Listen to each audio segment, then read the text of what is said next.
Allah tidak akan menyanyikan orang yang berbuat baik, berusaha.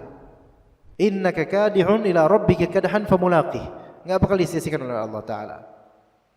Yang mana seseorang sudah berusaha belajar agar dia bisa berdakwah dengan baik, tapi ternyata di tengah belajar dia mati, sia-sia enggak? Enggak sia-sia ya.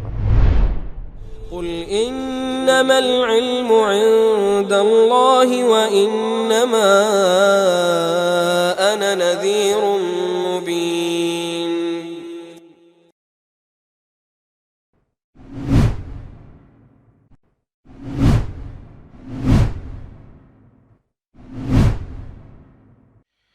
Assalamualaikum warahmatullahi wabarakatuh.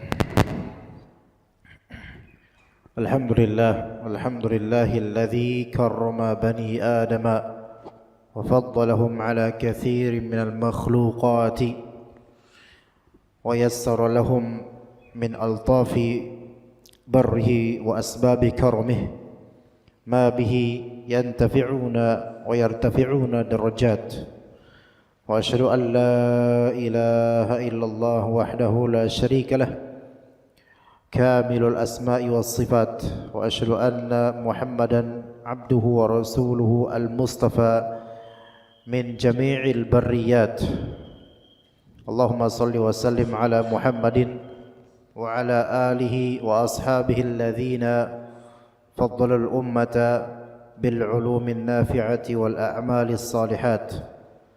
Fa inna asdaqal kalami kalamullahi ta'ala wa khairal hadi hadi nabiyyina Muhammadin sallallahu alaihi wasallam wa syarrul umuri muhdatsatuha wa kullu muhdatsatin bid'ah wa kullu bid'atin dhalalah wa kullu dhalalatin finnar. Amma ba'd, ikhwan sekalian rahimakumullah dan akhwat rahimakunallah. Alhamdulillah kita telah melalui kitab Al-Iman dari kitab Sahih Al-Bukhari, dan mulai dari petang ini insyaallah atau malam hari ini insyaallah kita mulai dari kitab Al-Ilm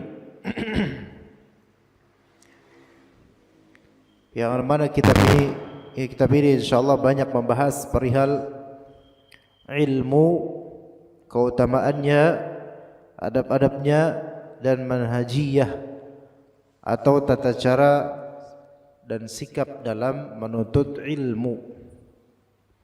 Jadi kajian kitab Al-Ilm dari Sahih Al-Bukhari ini selain kajian hadis, melainkan juga kajian manhaj dalam masalah menuntut ilmu, dan ini diperlukan oleh setiap dari kita termasuk anak pribadi.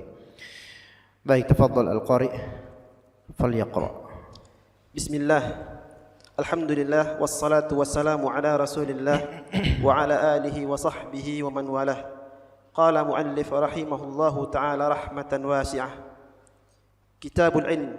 Bismillahirrahmanirrahim. Babu fadlil ilmi wa qaulillahi ta'ala yarfa'illahu alladhina amanu minkum walladhina utul ilma darajat wallahu bima ta'maluna khabir. Wa qaulihi 'azza wa jalla Rabbi zidni ilma. Baik.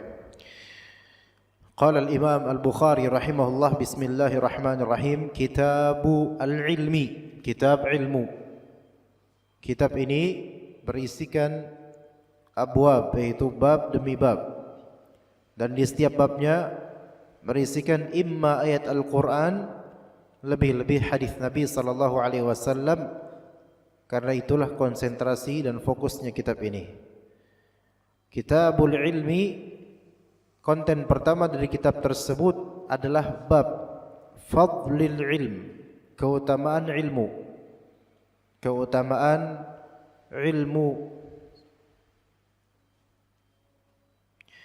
Wa qaulillahi ta'ala, ini sambungan dari lafal fadlil ilm. Jadi judul bab ini panjang. Bab fadlil ilmi wa qaulillahi ta'ala, dan seterusnya sampai akhirnya.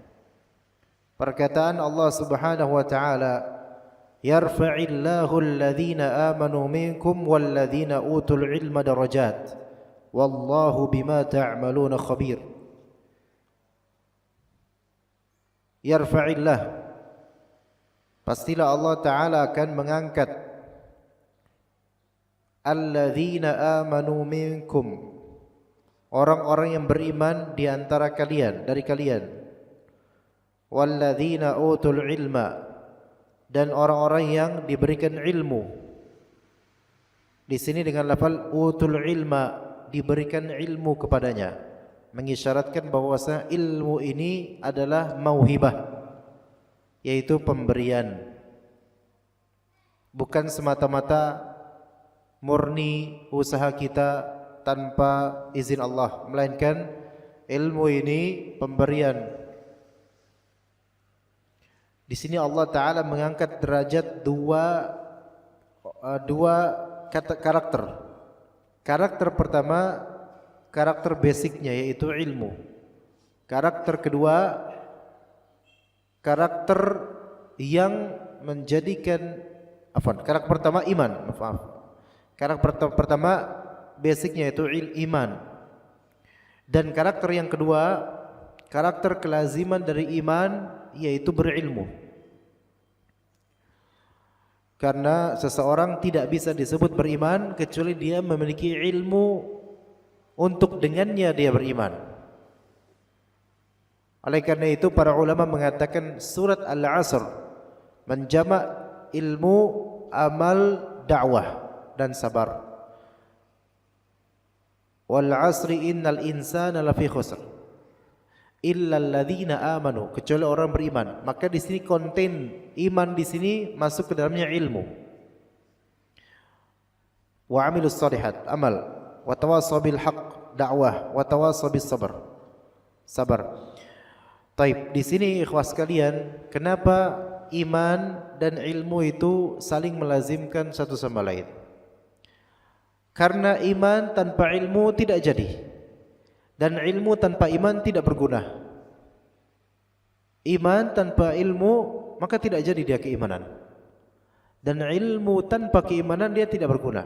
Taib, sekarang iman tanpa ilmu tidak akan jadi. Kenapa? Dan tidak mungkin iman tersebut terjadi tanpa ilmu. Karena iman secara makna bahasa adalah at-tasdiq al-jazim, mempercayai dengan yakin pasti, itu iman. Dan seseorang ketika meyakini sesuatu tidaklah mungkin dia bisa yakin kecuali karena punya dasar pengetahuan. Maka tidak bisa seseorang beriman kecuali pasti dengan ilmu. Iman tanpa ilmu tidak akan jadi, ikhwan. Enggak bisa iman tanpa ilmu. Ya. Antum mengimani Allah Ta'ala di atas langit itu karena ilmu yang antum punya, baik secara fitrah atau ilmu yang antum dapatkan dari Al-Quran atau Sunnah. Taib. Ilmu tanpa iman itu tidak bermanfaat. Snow Horgrange misalnya, orientalis, orang-orang liberal, dan orang-orang yang mereka mengetahui kebenaran Islam. Di antaranya yang paling kental orang-orang Yahudi. Mereka memiliki ilmu tentang kebenaran, tetapi ilmu tersebut tidak melahirkan iman, dan itu tidak bermanfaat, bahkan menjadi madarat dan musibah, juga bencana untuk kejiwaan mereka. Maka di sini wallahu alam, dua karakter ini harus ada, ikhwan. Beriman dan berilmu. Beriman dan berilmu. Oleh karena itu ketika antum melihat kemerosotan iman dan moral rata-rata disebabkan kejahilan, ketidaktahuan, ketidakberilmuan. Rata-rata begitu, ya kawan. Negara kenapa jadi banyak tidak aman? Ketahuilah keamanan itu tercipta ketika ada keimanan. Dan keimanan itu baru betul-betul bisa ada ketika memang mengilmuinya. Ketika suatu komunitas atau daerah itu berilmu dan mereka bermanfaat ilmunya, maka terwariskanlah iman. Dan ketika mereka kaum mukminin, maka aman, insyaallah. Aman. Insyaallah Allah Ta'ala amankan, karena mereka menjaga agama Allah. Sekarang ketika antum punya motor, pasti dikunci stang di beberapa parkiran, termasuk anak juga memang, ya. Tapi kenapa begitu? Karena merasa kurang aman. Kenapa? Karena banyak orang tidak beriman berkeliaran di Jakarta ini. Seandainya semua orang betul-betul beriman dan bermanfaat imannya untuk akhlak mereka, tidak ada yang namanya maling. Ya, aman. Enggak perlu kunci sedang, ikhwan. Bahkan enggak perlu kunci, bahkan taruh aja tuh kunci di tempatnya. Bahkan antum tulis tafadhol. Sok, sampai noh gitu. Enggak ada yang ngambil karena merasa bukan haknya, karena iman. Taib, orang yang beriman dan diberikan ilmu akan ditinggikan oleh Allah Ta'ala beberapa darajat. Wallahu bima ta'malun khabir. Allah Ta'ala mengetahui apa yang kalian amalkan. Kemudian firman Allah Subhanahu wa taala di sini, raf'ud darajat. Raf'ud darajat imma rif'ahnya itu pengangkatan derajat, bisa dari segi maknawi, bisa juga dari segi materi atau hissi. Dari segi maknawi yaitu pengangkatan derajat di dunia berupa ketinggian manzilah, yaitu ketinggian manzilah dan derajat di antara manusia. Antum akan melihat orang-orang yang diberikan oleh Allah Ta'ala keilmuan, itu akan diagungkan oleh orang karena ilmunya, belum lagi juga karena ketakwaannya. Bahkan ketika sebagian orang mengenakan jubah ilmu padahal dia di antara orang paling jahil di antara manusia, sebagian manusia yang lebih jahil darinya itu juga mengagungkannya. Iya, sebagian orang yang mengenakan jubah ilmu padahal dirinya adalah orang yang paling jahil di antara orang-orang, maka dia tetap akan mendapatkan follower, terutama di Indonesia yang segala aliran bisa subur makmur, gemah ripah loh jinawi. Iya. Dan kita melihat di YouTube misalnya, se-Asia Tenggara yang paling banyak subscribernya itu ulama atau ustadz atau siapa? Bukan. Taib, ketika seorang misal da'i menyumbang suatu harta ke masjid, sedikit yang mengetahui dan sedikit yang memuji dan bagi mereka biasa. Tapi kemudian ketika orang yang mengajarkan kefasikan tiba-tiba menyumbang sesuatu untuk masjid, maka diulu-ulukan oleh jumhur. Ya, karena berpenampilan seperti orang alim. Maka jemaah sekalian, keilmuan itu adalah keagungan. Bahkan orang yang berpura-pura memiliki ilmu pun diagungkan oleh orang-orang yang terperdaya. Tapi kemudian ada derajat, peningkatan derajat yang secara hissi, yaitu di akhirat dengan ditinggikan manzilah dia di jannah, karena jannah surga itu bertingkat-tingkat. Maka dia mendapatkan tingkat yang tinggi dengan keilmuannya. Taib. Kemudian firman Allah di surat Thaha ayat 114. Rabbi zidni ilma. Ya Rabb, tambahkanlah untuk saya ilmu. Ini perintah agar seorang nabi mengatakan seperti ini oleh Allah Ta'ala. Dan Allah Ta'ala tidak pernah memerintahkan Nabi SAW atau siapapun dari para nabi untuk meminta pertambahan akan sesuatu kecuali ilmu saja. Para nabi tidak ada yang meminta sesuatu dari hal yang bertambah melainkan ilmu. Adapun materi mereka tidak meminta pertambahan dari Allah Ta'ala, tapi ilmu yang mereka minta. Itu yang disuruh oleh Allah Ta'ala. Yang dimaksud dari ilmu ini adalah al-ilmu syar'i, ilmu syar'i yang bermanfaat untuk dunia dan akhirat dirinya dan keluarganya dan kaumnya dan manusia pada umumnya. Begitu jemaah sekalian. Maka ketika antum minta Rabbi zidni ilma, maka yang dimaksud di sini ilmu apa? Ilmu syar'i.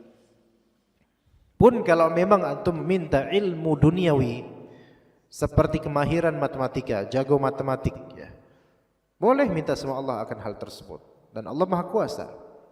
Tetapi wallahi ya ikhwan, jangan antum niatkan dunia semata, melainkan niatkan agar meningkatkan derajat di akhirat dan bermanfaat untuk kaum muslimin di dunia ini. Meminta kemahiran dalam ilmu kedokteran, tafadhal, bagus sekali. Tetapi ya ikhwan, jadikan itu untuk kebaikan akhirat, ya, supaya tidak sia-sia. Taib, istamir bab kedua, tafadhal.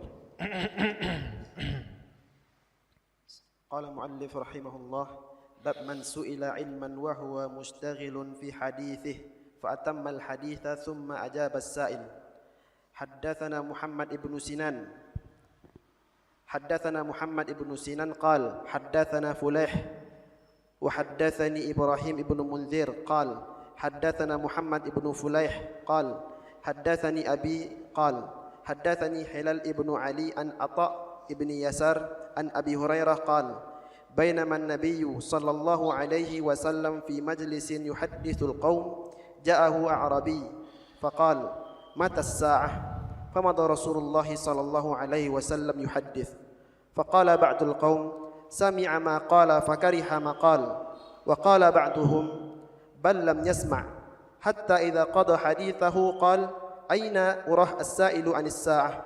قال ها أنا يا رسول الله. قال فإذا دعيت الأمانة فانتظر فإذا دعيت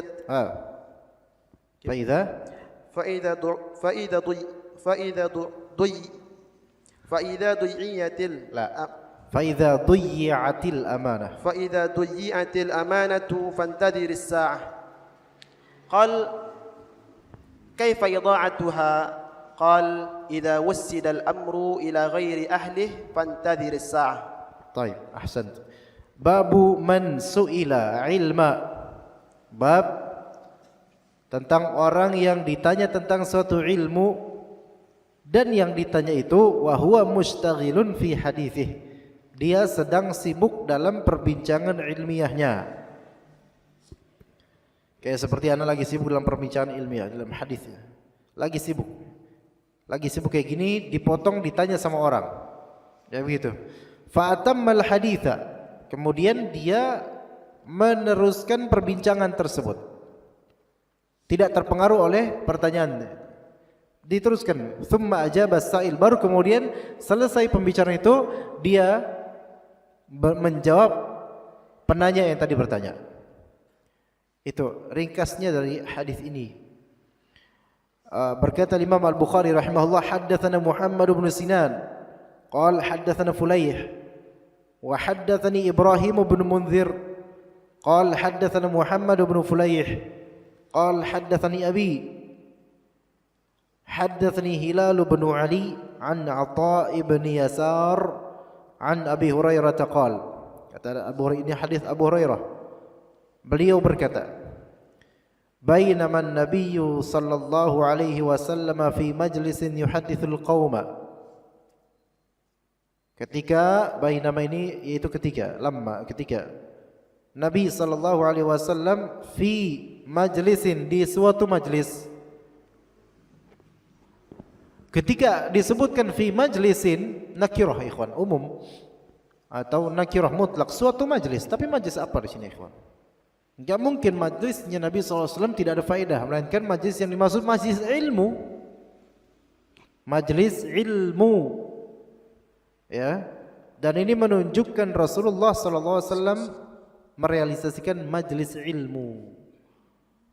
Maka mengadakan majlis ilmu itu termasuk sunnah, bahkan bisa menjadi fardu kifayah di sebagian pihak, ya.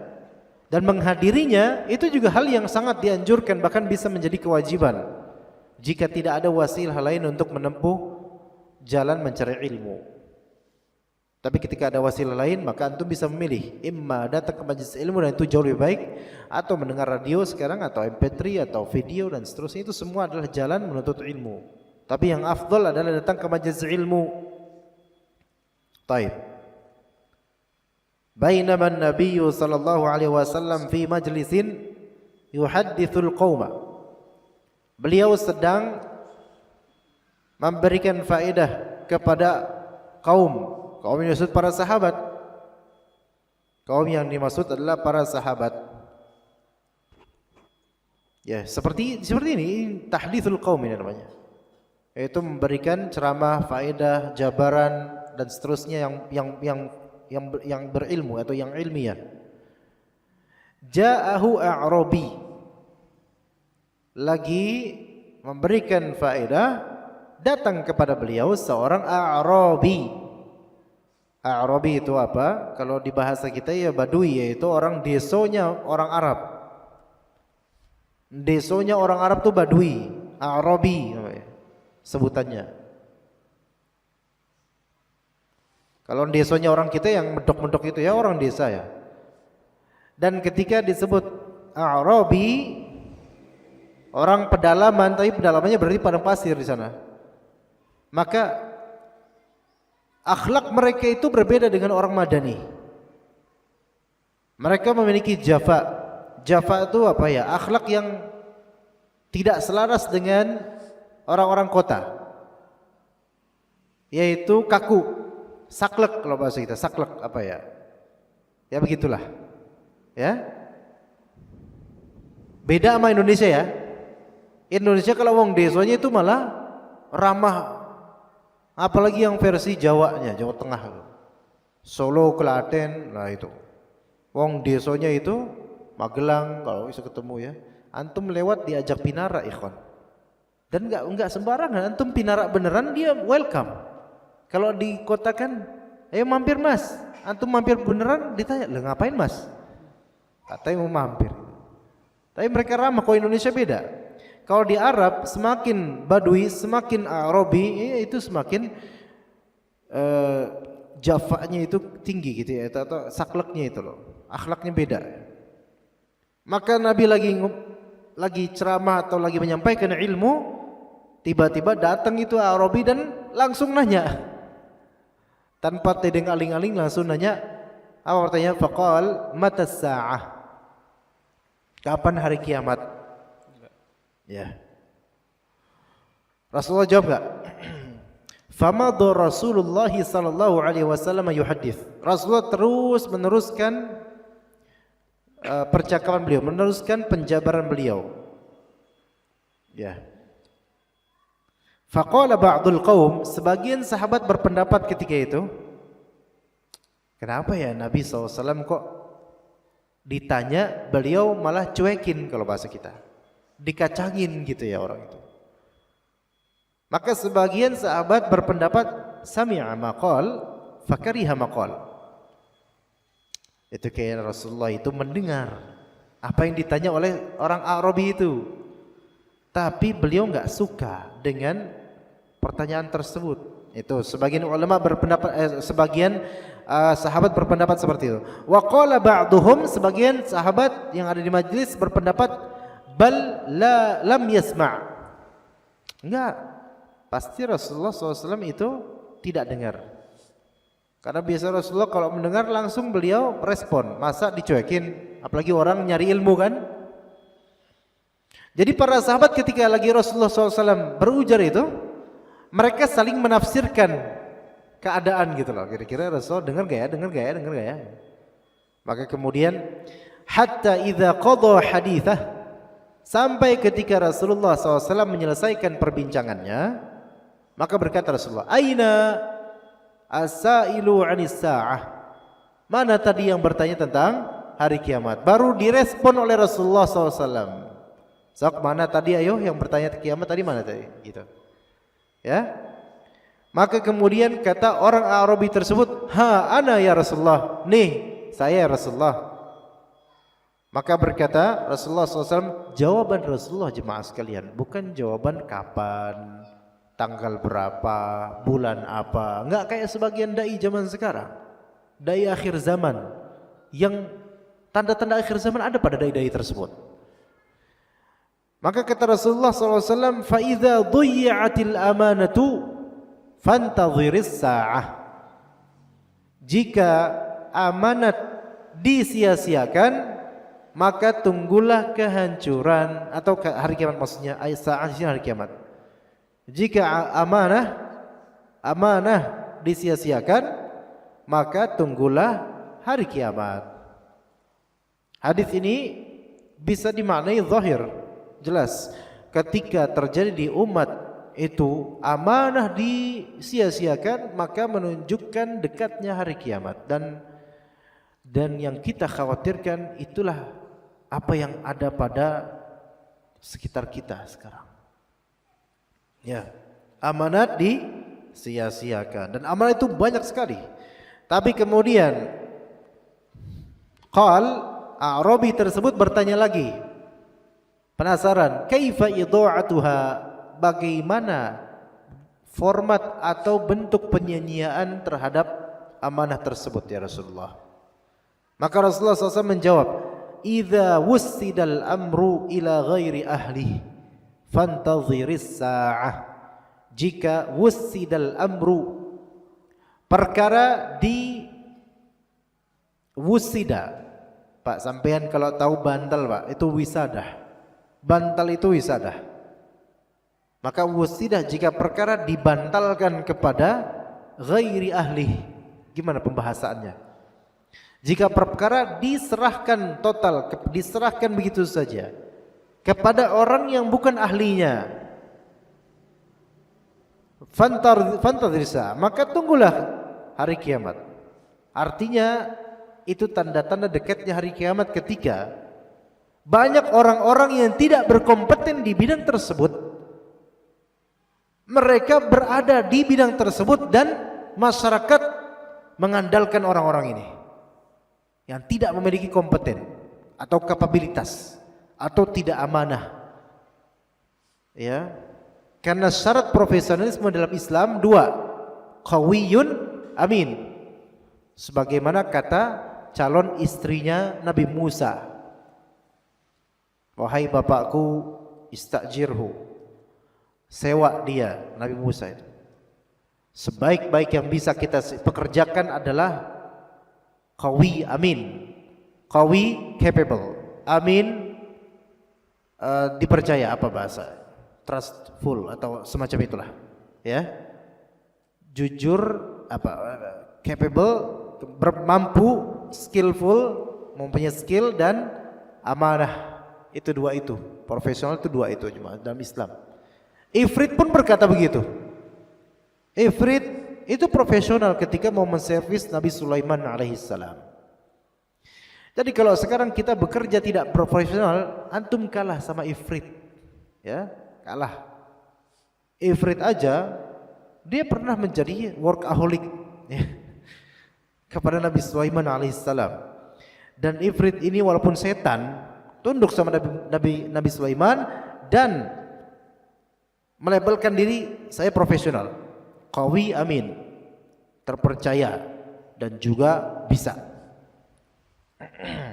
Sehingga ketika suatu perkara diserahkan kepada ghairi ahlihi, yaitu orang yang tidak jujur atau orang yang tidak mampu, maka ini tanda terkiamat.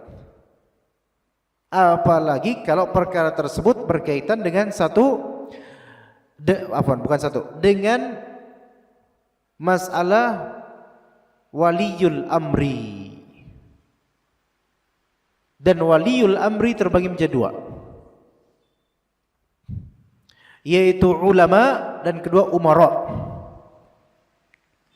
Ketika orang-orang lebih mengandalkan orang yang bukan alim tapi belaga alim, tidak punya ilmu tapi berbicara agama, maka ini menyerahkan perkara agama kepada orang yang bukan ahlinya, dan ini musibah di zaman yang penuh dengan ruwaibidah, yaitu rajulun tafih yatakallamu an umurin nas.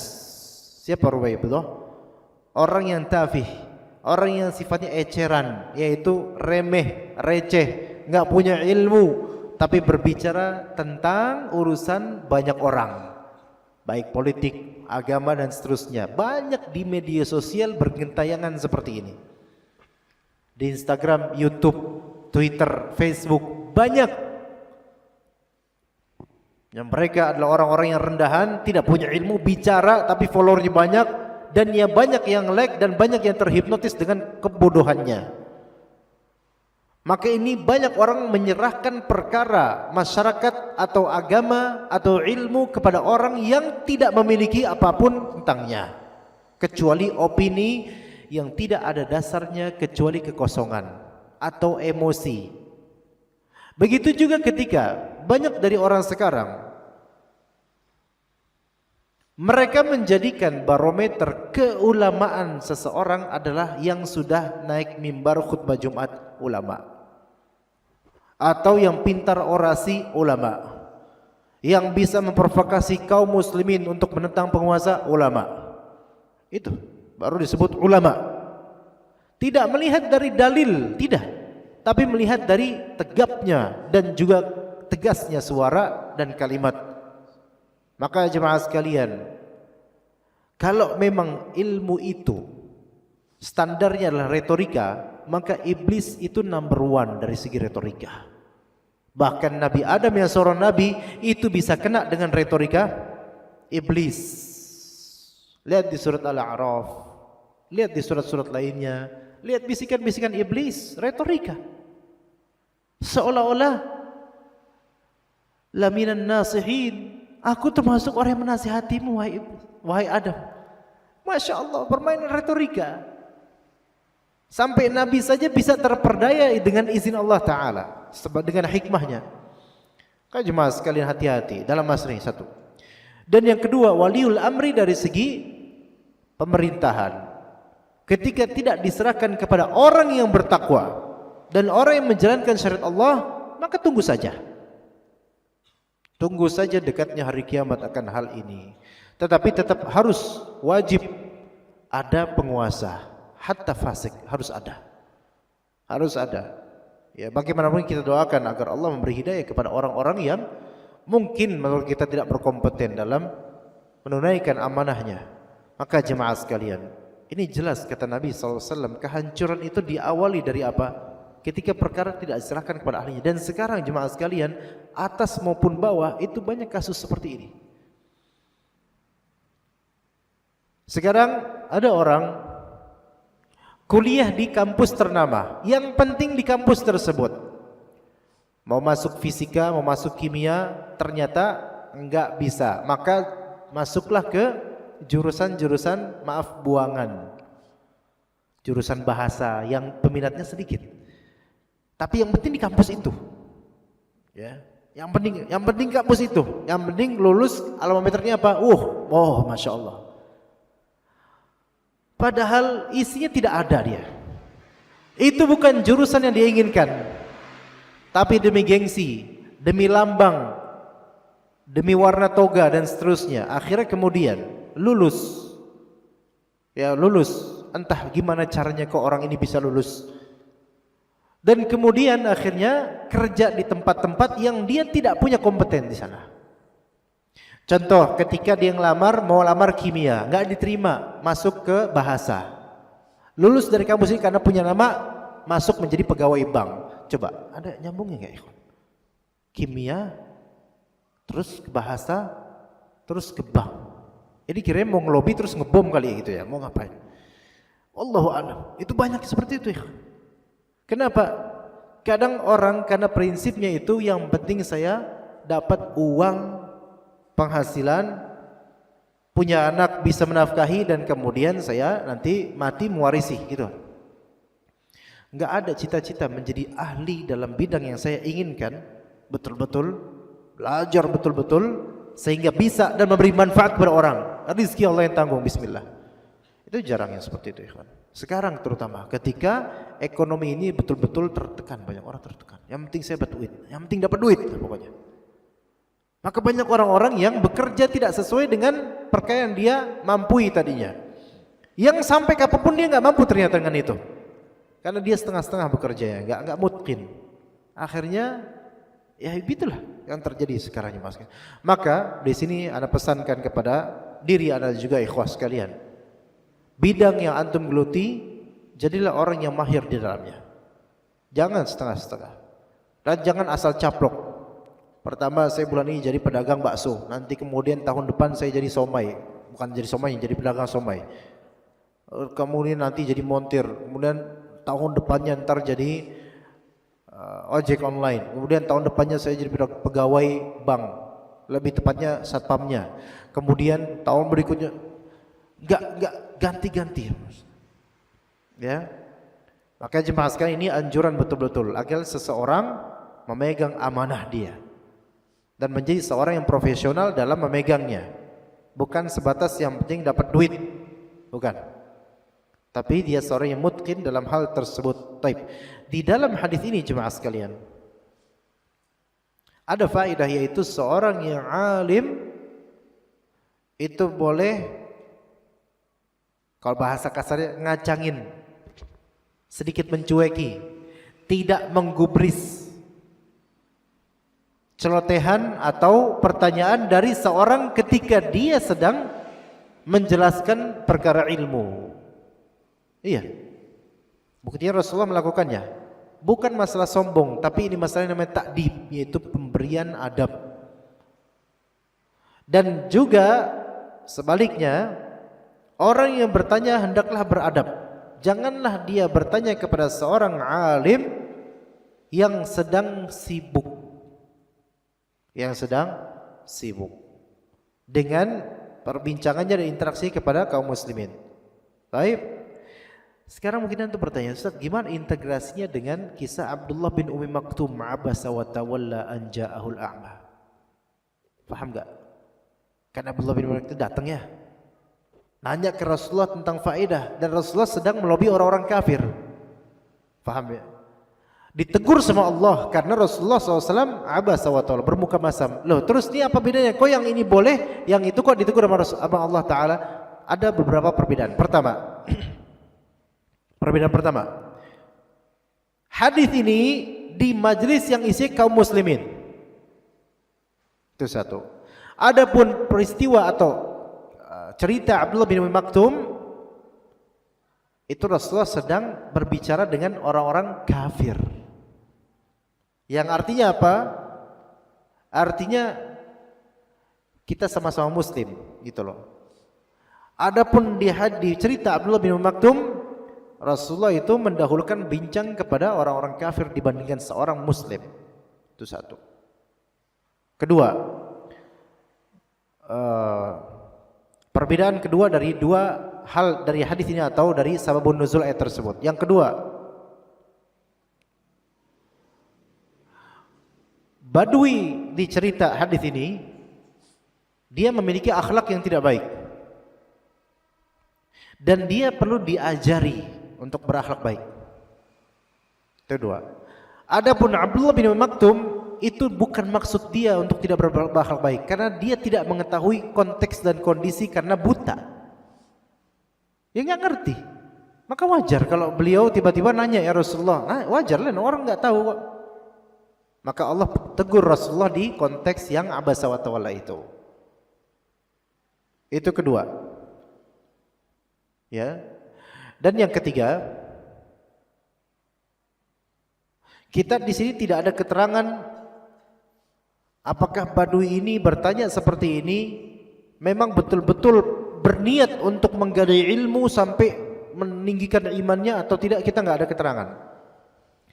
Tapi ternyata untuk Abdullah bin Umi Maktum disebutkan barangkali dia mendapatkan ya zakka, membersihkan dirinya dengan pertanyaan tersebut, itu betul-betul nyari ilmu sungguh-sungguh. Maka beda keadaannya, beda hati mereka. Belum lagi faktor lainnya, misalnya Badui ini belia, muda, sementara Abdullah bin Umi Maktum adalah orang yang sangat tua, gitu. Bisa aja.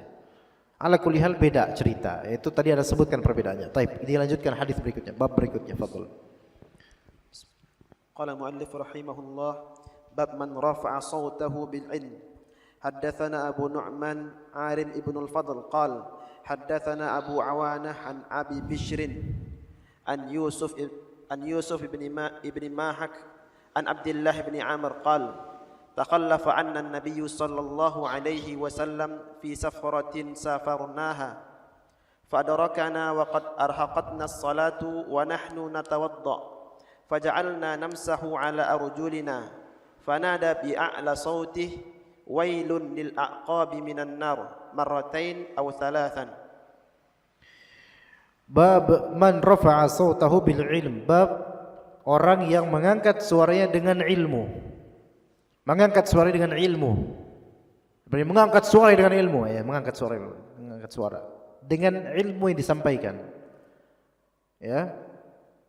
Haddatsana Abu Nu'man Arim bin Fadl qala haddatsana Abu Awanah an Abi Bishr an Yusuf bin Mahak an Abdullah bin Amr qala takhallafa 'anna an-nabiy sallallahu alaihi wasallam fi safratin safarnaha.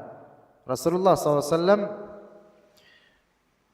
takhallafa 'anna, yaitu ya, kita insyaallah lanjutkan insyaallah nanti ba'da salat Isya insyaallah. Sallallahu ala nabiyyina Muhammad wa ala alihi wa sahbihi ajma'in. Kami mendapatkan dan kami hampir kehabisan waktu salat asar dan kami masih sedang dalam kondisi berwudu, sehingga banyak dari kaum muslimin ketika itu tergesa-gesa wudunya karena khawatir kehabisan waktu atau kehabisan salat. Faja'alna namsahu ala arjulina, maka kemudian kami pun mengusap arjulina, yaitu kaki-kaki kami. Dan masah itu bukan untuk kaki, melainkan untuk kepala. Jadi di sini mengusap, harusnya membasuh, gitu kan ya. Fanada bi'a'la sautihi, Rasulullah kemudian menyeru dengan setinggi-tinggi suara beliau, wailul lil a'qabi minan nar, wailul lil a'qabi minan nar. Celakalah, wail yaitu celaka atau neraka untuk al-a'qab, jamak dari aqib. Ia adalah bagian di atas tumit, belakang kaki, di atas tumit, ya belakang, ya. Ada sedikit serpihan otot itu, nah bagian itu namanya aqib. Celaka itu bagian akan mendapatkan api neraka 2 kali atau 3 kali dengan suara yang tinggi. Ini menunjukkan jemaah sekalian, bolehnya seseorang meninggikan suara dengan ilmunya, itu dengan menuturkan ilmu dan faedah. Terlebih jika memang hal tersebut sangat dibutuhkan, mungkin karena jarak atau banyaknya orang ketika itu agar lebih diperhatikan, ya, atau dalam masalah mau'izah, yaitu memberi nasihat atau wasiat, tausiah. Sebagaimana hadis Jabir radhiyallahu anhu, kana an-nabiy sallallahu alaihi wasallam idza khataba wa dzakara as-sa'ata ishtadda ghadabuhu wa 'ala sautuhu. Hadis riwayat Muslim. Nabi sallallahu alaihi wasallam kalau beliau berkhutbah dan menyebut tentang hari kiamat, maka kemarahannya itu menggelegak dan suaranya meninggi. Begitu. Dan di sini ada faedah disebutkan oleh perawi yaitu Ibnu Amr. Beliau menyebutkan wailul lil aqabi minan nar itu sebanyak 2 atau 3 kali. Maka di sini disyariatkan mengulang hal yang berfaedah lebih dari sekali. Itu boleh dan dianjurkan ketika sang guru itu menginginkan agar faedah tersebut diperhatikan lebih oleh para murid. Ya, dan ini diterapkan oleh banyak dari guru. Ya, diterapkan baik dengan lafal yang sama pengulangan atau nanti diulang di akhir sesi misalnya. Itu hal yang masyru', hal yang merupakan sunnah dalam mengajar dan itu bagus. Itu bagus. Ya, tidak masalah, bahkan sunnah. Taib, lanjut bab keempat, 2 hadis dibaca sekaligus ya. بسم الله. قال مؤلف رحمه الله تعالى: باب قول المحدث حدثنا أو أخبرنا أو أنبأنا. وقال لنا الحميدي: كان عند ابن عيينة حدثنا وأخبرنا وأنبأنا وسمعت واحدا. وقال ابن مسعود: حدثنا رسول الله صلى الله عليه وسلم وهو الصادق المصدوق.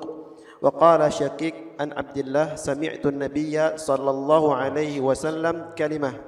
وقال حذيفة: حدثنا رسول الله صلى الله عليه وسلم حديثين. وقال أبو العالية: عن ابن عباس عن النبي صلى الله عليه وسلم فيما يروي عن ربه. وقال أنس عن النبي صلى الله عليه وسلم يرويه عن ربه عز وجل.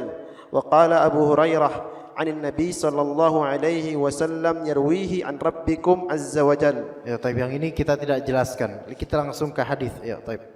حدثنا قتيبة حدثنا إسماعيل ابن جعفر عن عبد الله بن دينار عن ابن عمر قال رسول الله صلى الله عليه وسلم إن من الشجر شجرة لا يسقط ورقها وإنها مثل المسلم فحدثوني ما هي.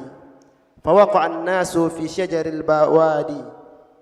قال عبد الله ووقع في نفسي أنها النخلة فاستحييت. ثم قالوا حدثنا ما هي يا رسول الله. قال هي النخلة. استمر. باب طرح الإمام المسألة على أصحابه ليختبر ما عندهم من العلم. حدثنا خالد بن مخلد حدثنا سليمان حدثنا عبد الله بن دينار عن ابن عمر عن النبي صلى الله عليه وسلم قال إن من الشجر شجرة لا يسقط ورقها وإنها مثل المسلم. حدثوني ما هي. قال فوقع الناس في شجر البوادي. قال عبد الله فوقع في نفسي أنها النخلة. ثم قالوا حدثنا ما هي يا رسول الله. قال هي النخلة. Baik. Jadi kita bahas hadis tersebut, dua hadis namun dua sanad namun satu hadis dia, hanya perbedaan sedikit. Baik, hadatsana Qutaibah, hadatsana Ismail bin Ja'far an Abdullah bin Dinar, sama dari jalur Abdullah bin Dinar. Di hadis berikutnya hadatsana Khalid bin Makhlad, hadatsana Sulaiman, hadatsana Abdullah bin Dinar an Ibnu Umar dari Rasulullah SAW. Di sini Ibnu Umar, ya, Abdullah bin Umar yang ketika itu masih belia ketika di majelisnya Rasulullah alaihi salatu wassalam. Berkata Rasulullah SAW, inna minas syajari syajaratun la yasqutu warquha. Ada di antara pohon, di antara jenis pohon, ada satu pohon la yasqutu warquha, daunnya tidak akan jatuh. Ini pohon yang jarang nih, daunnya pohon itu enggak jatuh. Wa innaha mathalul muslim. Pohon tersebut karakternya seperti orang yang muslim, seperti antum ikhwan. Fahadditsuni ma hiya. Maka ayo katakan padaku apa kira-kira pohon tersebut. Tebak. Nah, di sini. Ya, ini Rasulullah SAW dalam majelisnya melakukan seperti ini ikhwan. Soal pertanyaan untuk siapa yang bisa? Siapa yang bisa? Fadhal. Ya. Hal ini sangat bagus dan merupakan sunnah yang diterapkan oleh Rasulullah SAW yang bisa kita amalkan di majelis. Tapi kalau di majelis di As-Safa ini ana seperti jarang sekali memberikan kuesioner atau kuis seperti ini, ya. Karena nggak ada hadiahnya. Kalau nanti panitia misalnya hadiah misalnya, yang bisa jawab dapat kunci mobil, itu insya Allah semangat itu insya Allah. Ya, kunci mobilnya di parkiran, ya. Tahunya dapat ambulan jenazah, ya. Taib. Kira-kira apa? Maka kemudian fawaqa'an nasu fi syajaril bawadi. Maka orang-orang pun berfikirkan tentang pohon-pohon yang ada di bawadi, yaitu badiyah, jamak dari badiyah, di daerah lembah-lembah gitu. Pohon apa ya? Ya. Dan Abdullah bin Umar ketika itu dia berkata, wa waqa'a fi nafsi annaha an-nakhlah. Di diriku itu terbetik pikiran pasti itu pohon kurma. Ya. Fastahyi itu aku pun malu untuk mengajakkan, malu beliau. Enggak. Padahal ada di kolomnya itu ada, oh, pohon kurma ini. Dalam riwayat di hadis nomor sekian nanti ada, di bab nanti ada kata Ibnu Umar, fa'aradtu an aqula hiya an-nakhlah fa idza ana asgharul qaum. Saya sebenarnya pengen bilang An-nakhlah ya Rasulullah, yaitu pohon kurma ya Rasulullah, tapi ternyata saya lihat saya adalah yang paling muda. Dan dalam hadis riwayat Bukhari lainnya dalam bab al-atimah atau kitab al-atimah, fa idza ana 'ashiru 'asharata ana ahdathuhum, saya itu ketika itu sedang bersepuluh orang. Jadi majelisnya Rasulullah ketika itu duduk dia 10 orang. 10 paling segini doang, ya. Tapi udah majelis itu, ikhwan. Ya zaman dulu ya, kecil, sedikit orangnya. Dan aku yang paling muda di antara mereka.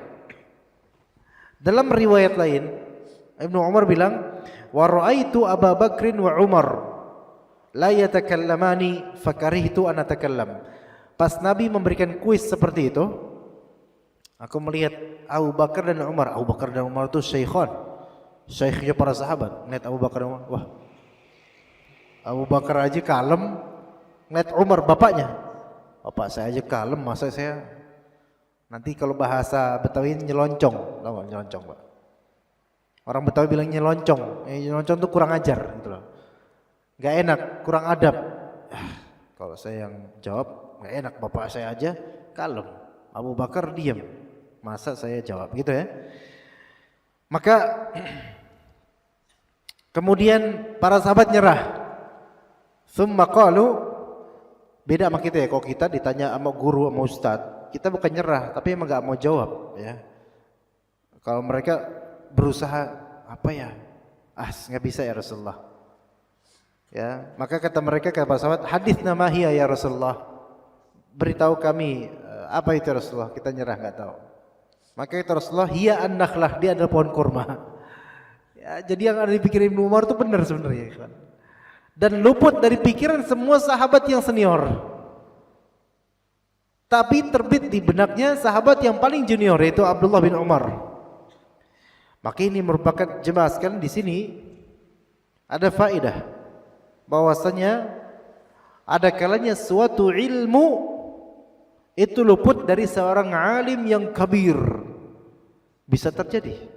Orang yang berilmu dan dia usianya tua, maksudnya Masya Allah gitu, bisa saja ada suatu ilmu yang luput darinya.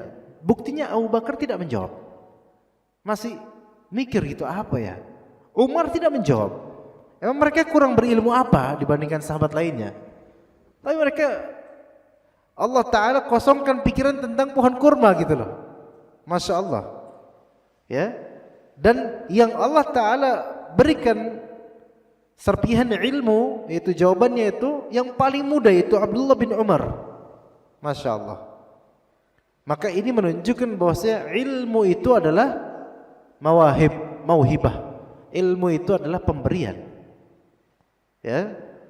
Sehingga ilmu itu memang sifatnya iktisabi ada, yaitu mendapatkan ilmu. Tetapi kita nggak mungkin bisa mendapatkan sesuatu yang tidak diberi oleh Allah Ta'ala. Maka ilmu ini pemberian. Dan Allah Ta'ala yu'ti fadlahu man yasha. Allah Ta'ala memberikan keutamaan darinya itu sesuai dengan yang Allah Ta'ala kehendaki. Oleh karena itu sebagian dari kalimat, ada kalimat yang mungkin terkesan bagus, misalnya usaha tidak akan mengkhianati hasil misalnya. Itu kalimat yang bagus memang. Tetapi ini kalimat yang kurang tepat, ya. Walaupun bagus memang untuk memotivasi orang bahwa kalau antum berusaha pasti akan berhasil. Baik. Tetapi yang sahih adalah, ya, Allah Ta'ala tidak akan menyia-nyiakan usaha antum, gitu loh. Paham ya? Karena usaha tidak akan mengkhianati hasil ini belum tentu. Maksudnya adalah kalau antum berusaha pasti berhasil. Ya, itu kalimatnya bagus memang, tapi tanpa lafal insyaallah tidak bisa. Kalau antum berusaha pasti berhasil, enggak mesti. Insyaallah kalau Allah berkehendak, kalau enggak bakal bisa. Hatta antum usaha belum tentu berhasil kalau Allah Ta'ala tidak berkehendak. Adapun kalimat Allah tidak akan menyia-nyiakan usaha hambanya, ini sahih karena ada ayatnya. La yudhi'u ajra man ahsana amala. Allah tidak akan menyanyikan orang yang berbuat baik, berusaha. Innaka kadihun ila rabbika kadhan famulaqih. Enggak bakal disia-siakan oleh Allah Ta'ala. Yang mana seseorang udah berusaha, belajar, agar dia bisa berdakwah dengan baik. Tapi ternyata di tengah belajar dia mati. Sia-sia enggak? Enggak sia-sia ya ikhwan. Sebagian nabi enggak ada pengikutnya. Sebagian Rasulullah pernah melihatnya. Ada nabi yang tidak punya pengikut padahal udah berusaha berdakwah. Sia-sia enggak? Enggak. Maka inilah udah berusaha tapi enggak ada hasil. Hasil yang Allah janjikan itu bukan semata-mata dunia tetapi akhirat. Maka jemaah sekalian, dari sini siapapun di antara kita menuntut ilmu, mungkin bukan tujuannya untuk menjadi ulama, ustaz, tapi tujuannya untuk memperbaiki diri, maka Allah tidak akan menyia-nyiakan usaha antum menuntut ilmu. Walaupun di usia senja, bahkan justru itu merupakan keutamaan. Karena betapa adanya dan banyaknya Allah Ta'ala semakin menyesatkan beberapa orang yang sudah di ujung usia. Banyak. Dan sebagian dari mereka tetap dengan dunianya di ujung usianya sebelum khatam hayatnya, su'ul khatimah, dengan kemaksiatan yang dia lakukan terus menerus dari mudanya. Auzubillah. Tapi ada kalanya seseorang yang Allah Ta'ala tegur dia dengan penyakit atau dengan musibah, justru itu merupakan efek dari rahmat dan kasih sayang Allah yang membuat dia kemudian merapat ke majelis ilmu, dan kemudian dia mendapatkan obat dan jawaban kehidupan di majelis ilmu. Dan kita berharap pada Allah Subhanahu wa taala, semoga Allah jadikan apa yang kita usahakan dari amal bermanfaat untuk dunia kita dan juga akhirat kita. Dan semoga Allah menerima amalan ibadah kita dan meluruskan niat kita dan juga amalan kita. Wassallallahu ala nabiyina Muhammad wa ala alihi wa sahbihi ajma'in. Subhanakallahumma bihamdika asyhadu an la ilaha illa anta astaghfiruka wa atubu ilaik. Assalamualaikum warahmatullahi wabarakatuh.